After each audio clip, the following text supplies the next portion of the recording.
Hello, everyone, and welcome back to Spilled. Oh my God, wait, this is going to be really tricky. Delaney, I can't smile fully.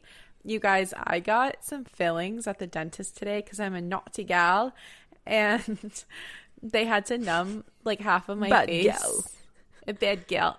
No, I'm gonna not. No accents for Kendall. Naughty gal. Bad gal. They had to numb half my face, so like the numbing, I'm not gonna lie to everyone, is low-key still there, but hopefully I can talk. If you hear a bit of a lisp, it's the numbing and not at all the speech impediment I had when I was a kid.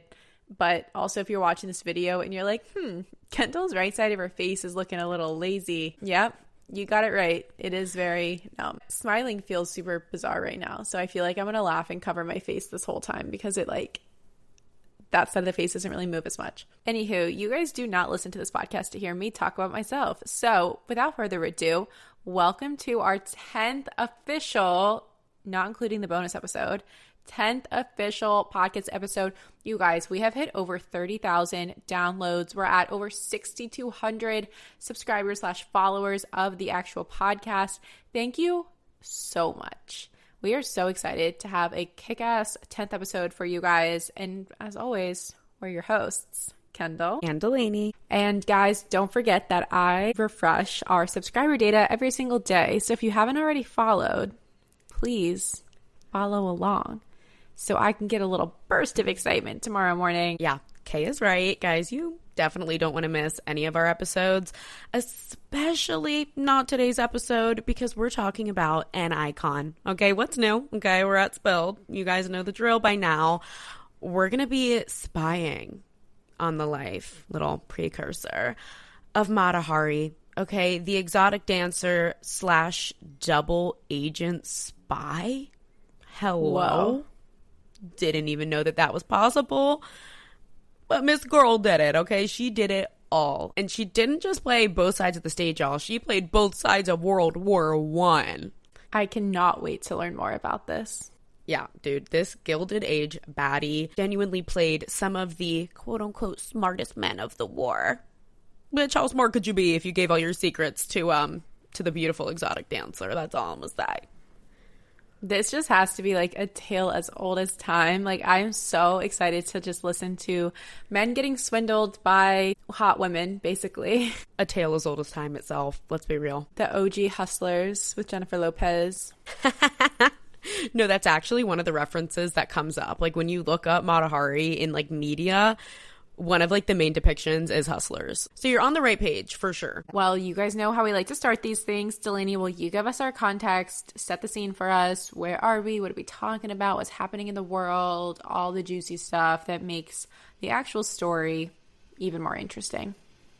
Of course I can. So we are in, like I said, the Gilded Age, okay? None other. Honestly, one of my personal favorite times in history. I mean, no, I wasn't there, but I love to learn about it. I love the glitz. I love the glamour. I love glamour. No. But no, other than us being in the Gilded Age, we are also in the second industrial revolution, okay? Steel, electricity, railroads, guys. I want you to think that classic just boom of everything, okay? Think railroad culture, think Grand Central Station.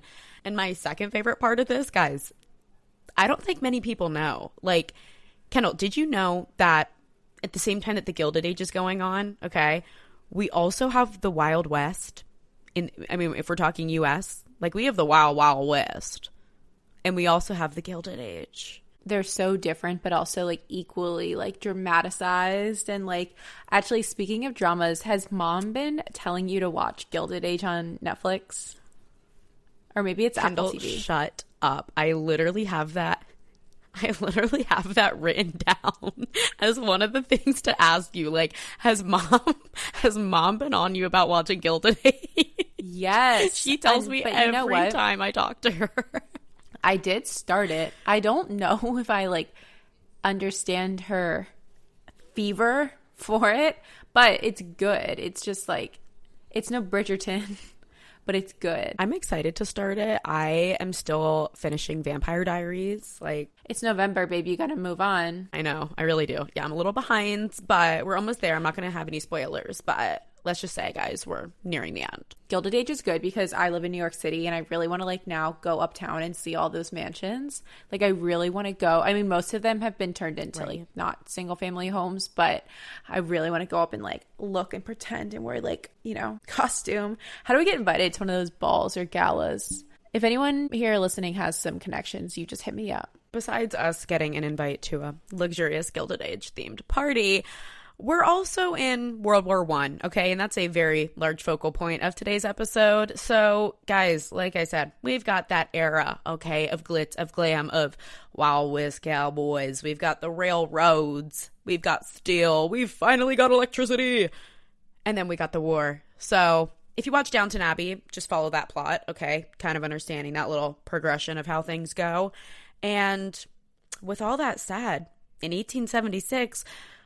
the world gets graced with the birth of Mata Hari, but her real name was Margaretha Zell. Now, no, it's not Margarita. Margarita. I got Cash App, I got Venmo, I got Zelle.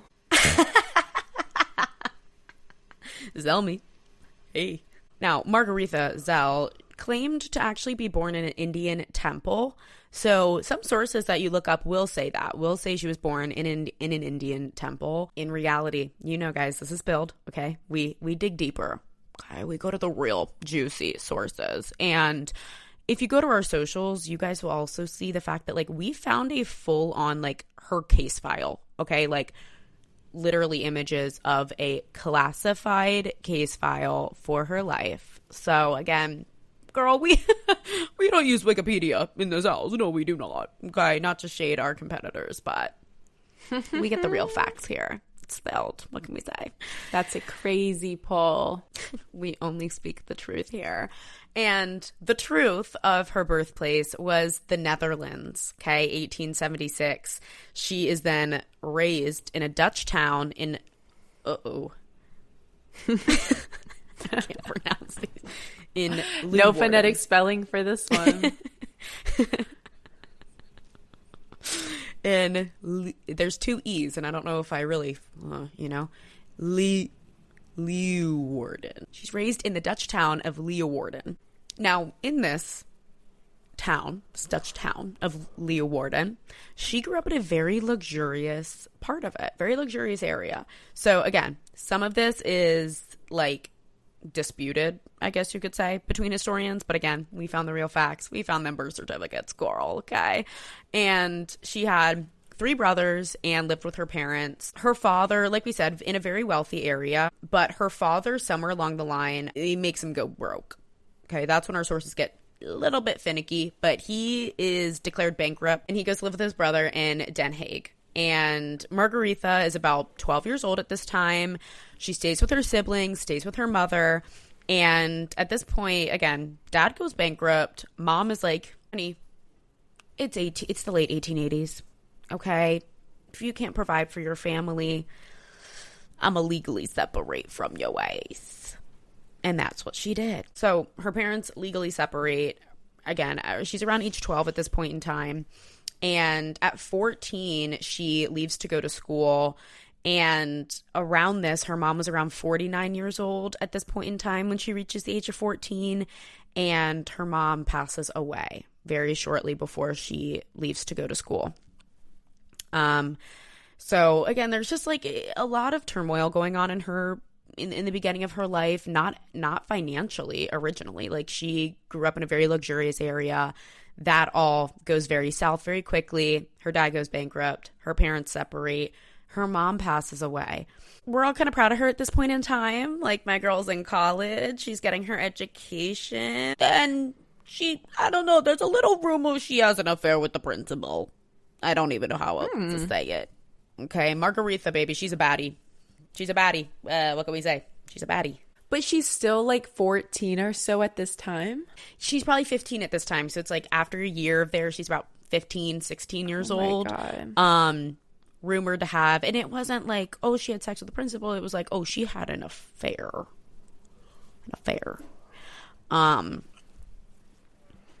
Now, again, y'all, we can't shame her for this because you'll see further down the line she uses this to her advantage. Now, although this was just a rumor, guys, if this podcast should teach you anything, rumors are history. And as the saying goes, those who ignore history are doomed to repeat it. So don't sleep with your principal or you'll probably be suspended. That's the lesson for today. It's in case you needed a real historical lesson from the 1800s to know not to sleep with your principal or you might be suspended. But just in case you guys really needed the facts there, we give it to you. Don't worry. Don't do it. Someone tried it. Didn't work too well. And so at age 18, y'all, she's still a baddie, okay? And she is, I don't want to say on the streets at all, but Miss Girl's hustling. Okay, so we're having some minor technical difficulties. Unfortunately, Kendall's connection is now kicking her out of our platform. So it's just going to be me today, guys. No teacher. Uh-oh. No mommy to get mad at me. That sounds wrong. But regardless, guys, the show must go on. This is spilled, guys. Okay, we've got work to do. So back to where we left off. At age 18, okay, Margaretha, she's sitting on her chair. She's sipping her coffee. And she opens up her newspaper to see an ad. A newspaper ad to marry a much older man. Army Captain Rudolph MacLeod. Okay? And she sees this ad. She says, bitch, say less. Okay? Honestly, guys, let's be real. If that were me, like if that were you, if it was that easy, okay, a man can put an ad out in the newspaper like, I want a wife. Sign me up. Sign me up. Because y'all, it's hard out here, okay? It's really hard out here. It's cold in these streets. And let's just say that would be really nice. That would make my life about 10 times easier. But she sees this ad. She fucking signs up. She's like, yep, let me marry him, and travels with him to Indonesia. Y'all, talk about a woman on a mission, okay? They live there for about 2 years, and they have a son, Norman John. Oh, Norman John.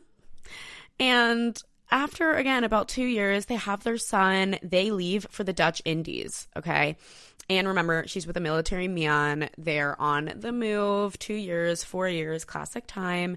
And once they move to the Dutch East Indies, she gives birth to her daughter, Louise Janine, in India. Now, Rudolph, or also called John, that was kind of his Western given name. So if you hear me refer to John, I'm talking about Rudolph here.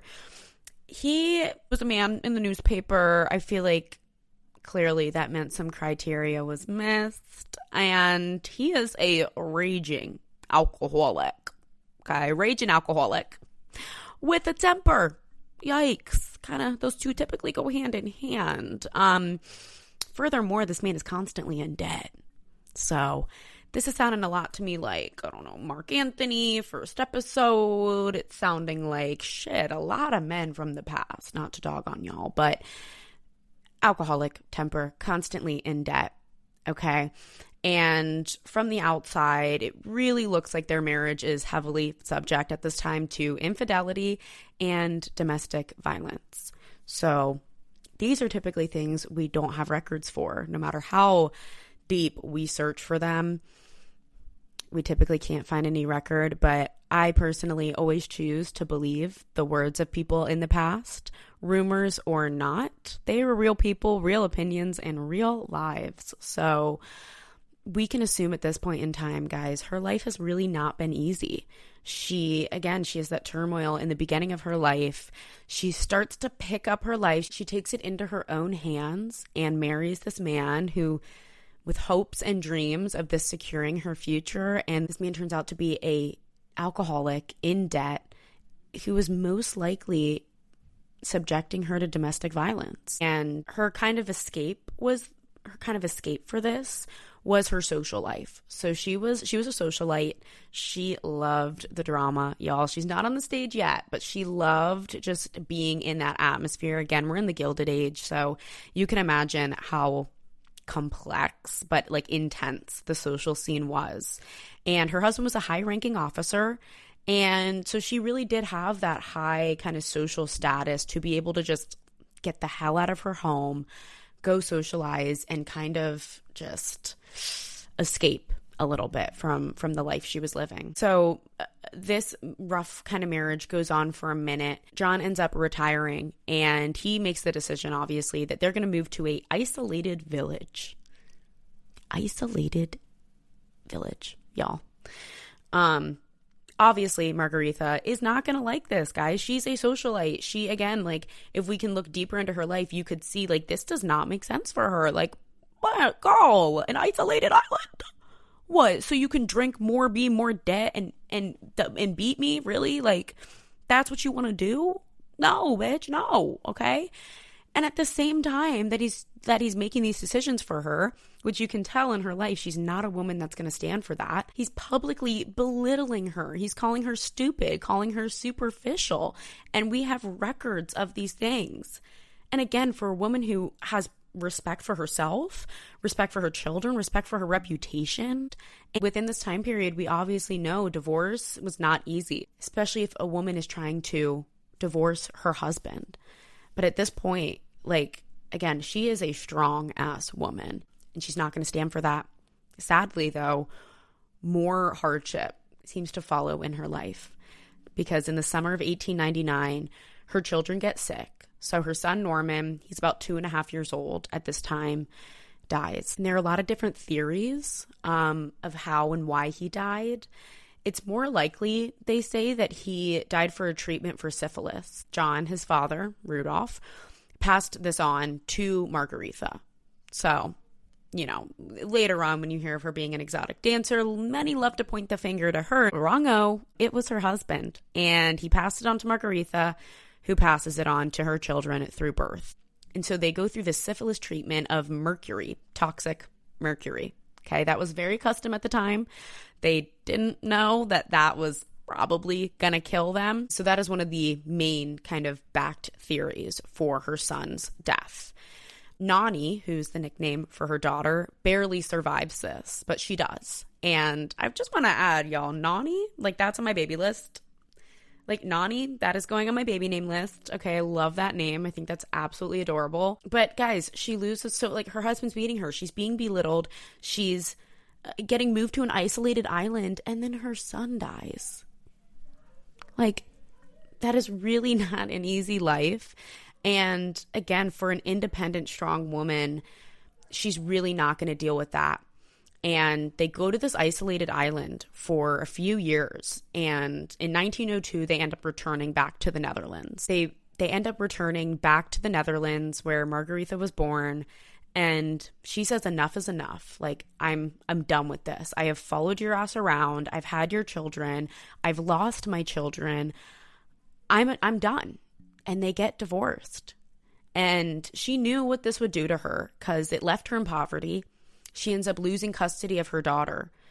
And at this point in time, again, guys, that is normal. Okay, as sad as that is, when a woman divorces her husband, a lot of the times it doesn't work out for her, obviously. The men wouldn't make sure of that. So she got no money, and her children get taken from her, and she ends up moving to Paris to start fresh. Guys, I can't not make A Summer I Turned Pretty. Like, I'm sorry. Like, I have to mention The Summer I Turned Pretty because, like, Miss Belle, Miss Belly, she moves to Paris to start fresh. I feel like, as they all do. Like, I feel like all hot girls, like, some shit goes wrong, we cut our hair and we move to Paris. Oui, motherfucker. So by 1903, she's age 26, and she's essentially living on the streets. She hopes to earn money in Paris, and she doesn't. She really tries a lot of different ways. She's hustling, y'all. She's 26. She's alone again, like no husband, no children anymore. And she has to earn her money in some way. And so she ends up returning to the Netherlands, going back home. And she is in deep poverty at this point in time and turns to one of the only occupations that she hasn't tried before: prostitution. Y'all, girls gotta do what a girl's gotta do. And she had to make that living. And again, you'll see, like, this woman really uses this to her advantage later on in her life. But officially in 1904, she's completely cut off from her family and leaves for Paris for good. Okay, so she's like, Paris, Netherlands, gets a little bit of money working as a prostitute, goes back to Paris, and she's like, bitch, I'm staying there. Okay, that's going to be my home. And when she lands in Paris, her glamorous story begins. So Margaretha starts her first act as Lady Greta MacLeod. And she kind of begins to draw on her experiences in Southeast Asia. And as an exotic dancer, she begins to use this to her advantage. And basically her trademark at this time as Lady Greta MacLeod was she would take off these different colored robes seductively until she was pretty much nude, which for this point in time, yo, that was a little scandalous. Okay, Margaretha. All right, you show them different robes, girl. Take them off. And one of my favorite quotes that comes out of this point in time in her life is she says, I could never dance well. People came to see me because I was the first who dared to show myself naked to the public. Yes, you were, Margaretha. Clock 'em, okay? I love her sense of confidence and defiance to social norms. Like, fuck you, I'm nude, okay? If you looked as hot as I did naked, you'd probably be up there too, okay? And on March 13th, 1905, she has her major breakthrough. And this is when the star is born and her stage name, Mata Hari, comes into play. That stands for Eye of the Day. Add some spice to it. She performs on the stage of the Musée Guimet. Yeah. And the entire Persian elite is present there. You heard that right. One would think, no, she didn't. And yes, she did, baby. And she was an instant sensation. And I quote, that comes from a source, an instant sensation. She would get up there and perform multiple different types of dance moves, but many were very much compared to a dancing cobra or a snake. It was very seductive, and her, and I quote, flexible body sometimes follows the undulations of the flame. So it's a very exotic, seductive style of dance, and she was really one of the first to fascinate people with this. Now, because of this unique dance style, she especially begins to draw the attention of the upper class male admirers, okay? That's where the money is. That was her target audience, y'all. And they begin to shower her with gifts. Now, we have records that Mata received 10,000 francs, okay? That's 37,000 euros in today's money. For one show. One show. Okay, this woman went from living on the streets of Paris, going back to the Netherlands to be a prostitute. And by the time she comes back to Paris, she's getting paid almost 40,000 euros for one show.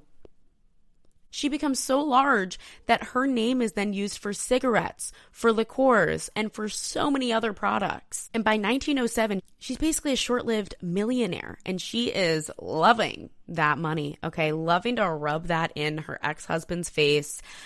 However, she spends that money as quickly as it comes in, okay? So she's not really the type to, like, sit on that money and save it for later, y'all. She's indulging in her hard work, her hard-earned money. But guys, the gifts don't stop there. She's getting all this money coming in, and then a French baker, Rousseau, rents a castle for her, a villa for her, a carriage, horses, and staff for her alone. Like, alone.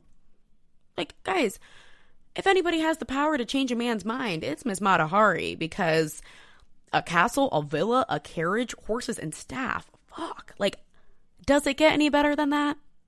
Like, you go from answering a news ad for a man that is a broke alcoholic that wants to send you to some abandoned island to a French baker that is buying a castle for you. Another lover gives her the equivalent of 900,000 euros in today's money as a parting gift. Like, what? This man was trying to keep her to stay so bad, he gave her 900,000 euros. Kendall says that she needs to find her a man like that because she's as sad as I am that she can't be on today's episode. But y'all, she's still getting her voice heard. She's here. Oh my God. Hi, everyone. I miss you so much. I feel so silenced. Okay, you're done. Get us a man. Kendall goes, I can dance. Get me a man like that. Hey. Now, this girl was smart, okay? Like they say in poker, get out while you're up. And by 1914, her dance career begins to fizzle out. Y'all, she's 40. She's like bordering 40 years old. This woman has been hustling for most of her entire life, and she really craved this actual financial stability. Like, yes, she's getting a lot of money. She's getting showered in gifts. She's getting castles. But the one thing she had never had in her life was stability. And y'all, she craved that. And when the war breaks out, she's currently dancing in Berlin at that time. So she had left Paris. She's in Berlin. World War I breaks out. As we know, that starts with the assassination of Archduke Franz Ferdinand, 1914. And with this, all theaters are shut down. She was suddenly an enemy alien. She's in Berlin, okay? All of her accounts are frozen. Her jewelry and her costumes are completely confiscated. And she tried to travel back to France. And the Germans then confiscated her luggage and her bank accounts. And she was forced to return to her natural homeland of Holland. It's a key point here to note that the Germans confiscated her luggage and her bank accounts, okay? She ends up, let's just say, making them pay for their consequences later on. Now, she gets back to Holland. Again, guys, at this point, she's back to a lack of financial stability. She doesn't have her dance career. She doesn't even have the option of that. And she's just had to basically escape territory of war, go back home to Holland.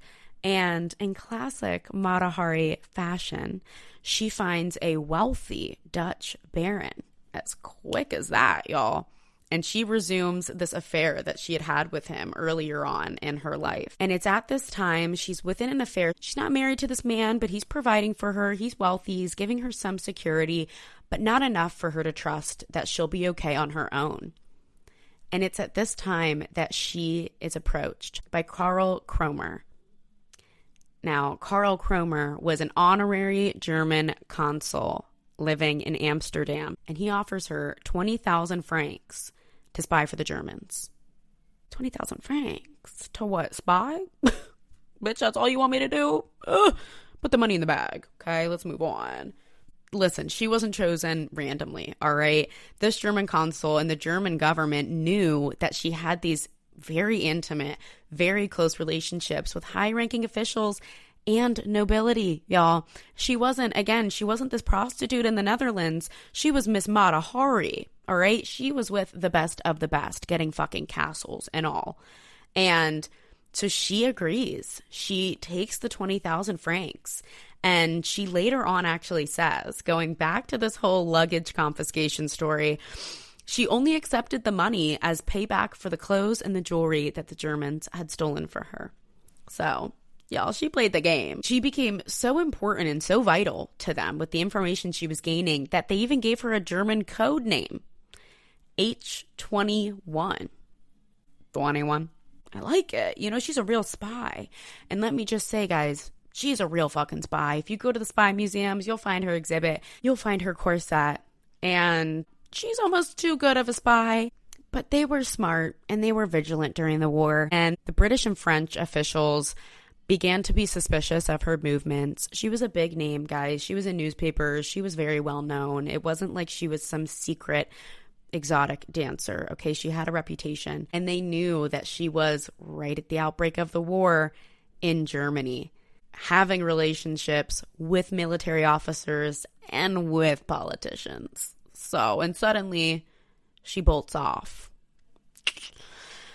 Yeah, they kind of knew, you know, they're like, wait a minute, this lucrative exotic dancer, she's having relationships with all the high-ranking military officials, the German officials, and now suddenly she's got an influx of money and she's moving around, but it's the war, so how is she allowed to move around? Holy shit, are we getting played? And yes, baby, they were. You know, they were. And they knew that because in the summer of 1916, she's approached by Georges Latou, a French operative. Oh, French operative. I thought she was spying for the Germans. He offers her to spy for France. Yo, and at this point, she's moved on from this wealthy Dutch duke, and she's now in a romance with a 21-year-old Russian army captain, Vladimir D. Maslov. And she's like, you know what? I'm in a relationship, a little romance, a little scandal with you, but again, bitch, you're probably not going to give me what I want. I got my 2,000 francs from the Germans. Honestly, that was to pay back what they stole from me. Now the French want me too? Oh, okay, fine, I'll literally do it. Fine, I'll do it. Oh my God. Yeah. And she takes the offer in order to make enough money to start a new life. Okay, this wasn't a game to her. This wasn't a joke. This was, again, she was a fucking hustler. She was trying to find ways to make the fucking bank. Her main goal in this point in time, once she's given her mission by the French operatives, is to spy in Belgium, and then to go east to Berlin so she can see the Crown Prince Wilhelm of Germany. Guys, get this. Who was her former lover. No, I told you we weren't lying when I said she was with the high-ranking officials and nobility. Her former lover, Crown Prince Wilhelm of Germany. Yeah, she does this, y'all, with ease. She's like, all right, is that all? Okay, I'll go. I'll be with the prince. Like, what do I get from this? And they tell her she would get 1 million francs. 1 million francs. Okay? Y'all, that is a large sum of money. And again, for this woman who is hustling, just say fucking less, right? So she actually later admits this, and the way we have all this information is during her interrogation, she tells the British this. And they kind of think that the only reason that they sent her to Berlin to see Wilhelm is so they could expose her as a German agent. Yeah, guys, they didn't know. It wasn't like the type of double agent where like one knows that they're working for the other. No, true double agent. She's spying for the Germans and she's spying for the French. She's playing both sides. And on her way to Berlin, she's on a ship. Her ship gets stopped. Y'all, the British were fucking on to her. The British are coming, Mata, run. But the best part about this is they stop her, they get on board, and they say, there she is, Clara Benedicts. Huh? She's like, oh shit, they caught me, Clara Benedicts. That ain't me. She's like, what? Hi, Margaretha Zell. Yeah. Sorry, is there confusion here? Yeah, they fully stop the ship thinking she's a different female spy, Clara Benedicts, and she's not. Like, she's not. But regardless, she does not make it to Berlin. So they had stopped the ship. They wrongly confiscate the wrong person. They realize it's the wrong lady, and they let her go. Now, somewhere along the line in her work as a double agent, she has another affair with German Major Arnold Kahl. And he sends messages back to Berlin referencing this H21, okay, her agent code name. We kind of think he framed her on purpose because this whole agent H21 thing starts to get her exposed. His message back to Berlin pretty much framed her on purpose, from what we think, because he used a code that the Allies already knew. They had already caught on to H21, This man was informed of that.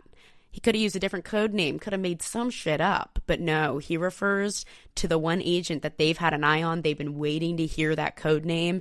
The second they hear it, the French intercept that message.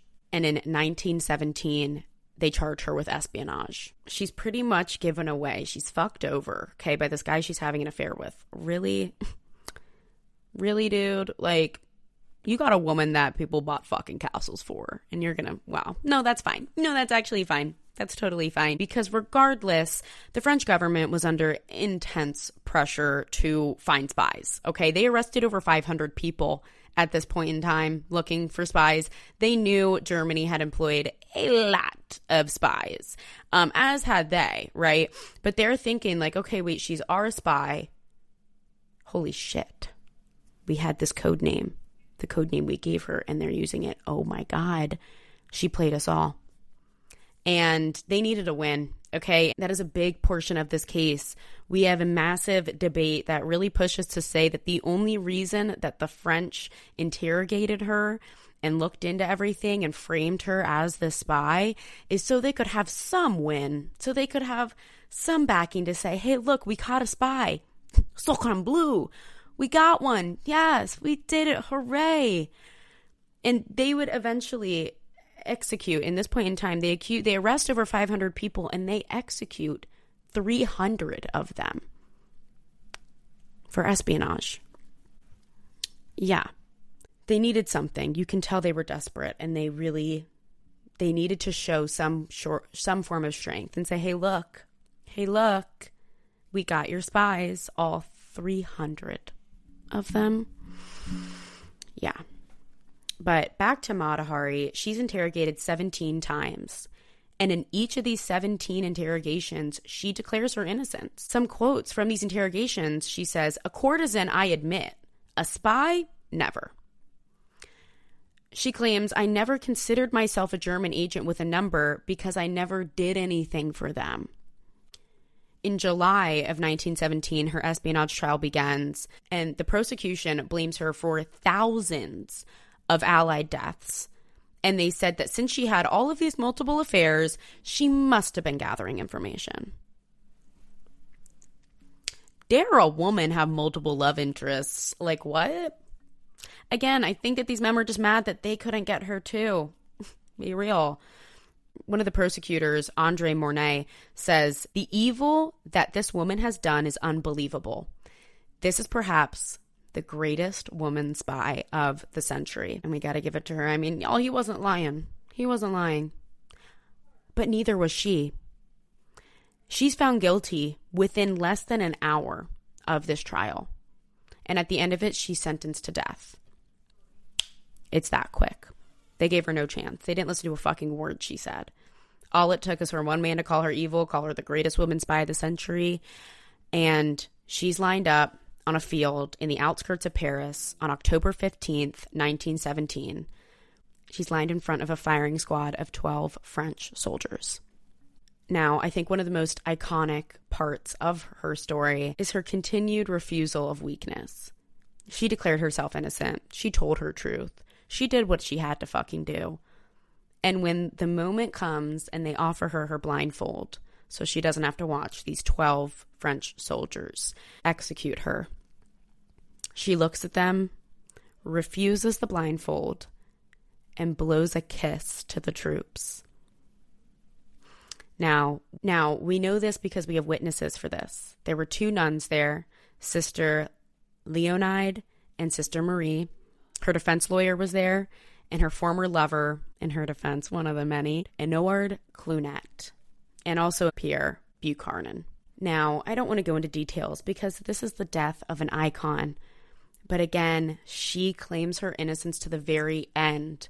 They tie a rope around her waist. They tie her to a pole. She refuses her blindfold. She blows a final fuck you kiss to the troops. And she's executed. October 15th, 1917. Now, again, she didn't have family to come and claim the body, so it was donated to the University of Paris Medical School. Her head was then embalmed at the Museum of Anatomy in Paris, and in the year 2000, it was actually discovered it had disappeared from the museum. Got another little Louvre heist on our hands, right? Be real, be real. We know what you did. You stole Mata Hari. Don't lie to us. But the big debate of her entire life ends up being, was she guilty? And in 1930, Germany answers the question by exempting her from her crimes. Now, she's already been executed at this point, but for her innocence, they unseal French files from in 2017, guys, recently. They unseal French files and they reveal that she was only a freelance spy for the French, and she only spied for them once. Okay? She did accept money from the Germans, but only gave them gossip to sort of prime them for future relationships, to get info for the French. So the ones that executed her were actually the ones that she was helping. And the Germans admit that they didn't object to her trial or to her execution because they also felt betrayed by her. She had given them some insider information. She was technically lightly working with the French as a freelance spy who spied for them one time. And then in 1999, British intelligence files were unsealed that showed that the British officials interrogated Mata Hari in 1915 and 1916, and they found no evidence, Z0 zilch, evidence of espionage. None. Then in 2001, the Mata Hari Foundation and the Dutch town of Leeuwarden requested a new trial and a pardon from the French Ministry of Justice. And she got it. She was innocent. But this woman played everybody. And in turn, they played her. They set her up as a scapegoat so they could say, hey, look, we caught a spy. We caught the most infamous of them all, a ghastly woman. She's had all these affairs and she's tricked all these men with all her seduction and her dances and her affairs, and we got her. But they were fucking wrong. This woman did what she needed to do to survive. She made them Germans pay her the fuck back for the stuff that they had stole. She did spy for the French, but once, and this was as a freelance spy. Nothing near espionage. And her trial set the precedent for how later female spies would be treated. Now, these portrayals continued on. She was portrayed as a man-eater, an international woman, a savage, all of that. In the post-war press, from the British, French, German, and the Spanish press, female agents were viewed as women of little virtue, no matter how vital their role was. So the female spies that were actually gaining half the information by getting in bed with desperate-ass men got little credit too. And up until 1964, when a biographer gained partial access to French military files, she had been known up until that point as the greatest woman spy of the century. Her international travel, her citizenship of a neutral country, her ability to speak multiple languages clearly made the Allied leaders uncomfortable. As a woman who had social and political status that she needed to worry about, she was viewed as more dangerous because she had more stake in the war. I mean, yes, she was in a neutral country, but nonetheless, she had a part to play in the war, and that would make her even more suspected of being a spy. So with all that said, to wrap up our 10th episode for the icon that was Mata Hari, she may have been called the greatest woman spy in history, and it was all of these things that raised their suspicion to think that she was a spy. But in reality, she was innocent. Her truth was real. And the reality was she was a hot, sexy, hustling, badass woman that the world of that time couldn't accept. And that is the reason we chose her for our 10th official episode here at Spilled. Mata Hari's legacy has outlived her. And y'all, in my opinion, even though she didn't do it, she's still one of the greatest female spies of the century. So even though I don't have my co-host here to do the dinner party takeaway, I'm going to do mine. And I honestly think my dinner party takeaway for this episode is the fact that in her final moments, she still remained that baddie on the stage and blew a kiss to the 12 French soldiers lining up to execute her.